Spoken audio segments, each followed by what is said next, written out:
पिछली वीडियो में हमने रिजर्व रेशियो और रिजर्व रिक्वायरमेंट के तसव्वुर को समझा था। इस वाली वीडियो में हम बात करेंगे कि बैंकों को इस तसव्वुर पे काम करना क्यों ज़रूरी होता है।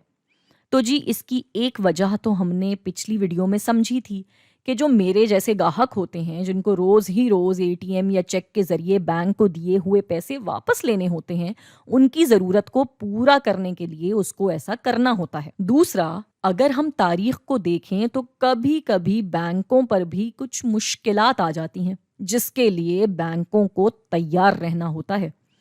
मिसाल के तौर पे किसी बैंक के बारे में ये अफ़वाह उड़ गई थी कि उसका दिवालिया निकल रहा है और वो बहुत जल्द अपने ग्राहकों के पैसे देने वाली हालत में नहीं रहेगा, क्योंकि अब उसने जिन लोगों को उधार दिया था, वो लोग उसको उधार वापस नहीं कर रहे और ना ही सूद अदा कर रहे हैं।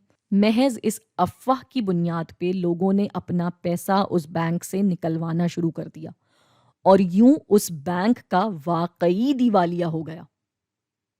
वैसे तो आजकल के तमाम ही banks state bank of Pakistan की या अपने मुल्क के स्टेट बैंक की ज़मानत पे काम कर रहे होते हैं, तो ग्राहकों को पता होता है कि अगर खुद बैंक का दिवालिया निकल भी गया, तब भी स्टेट बैंक उनका पैसा चुका देगा। लेकिन फिर भी बैंकों को एहतियात करनी ज़रूरी होती है, क्योंकि पैसे का मामला है। इसलिए एहतियात के तौर पे बैंक ग्राहक के दिए हुए पैसे को उधार पे देने से पहले कुछ हिस्सा अपने पास रख लेता है और फिर उसी में अपनी होने वाली सूद की कमाई को जमा करता रहता है।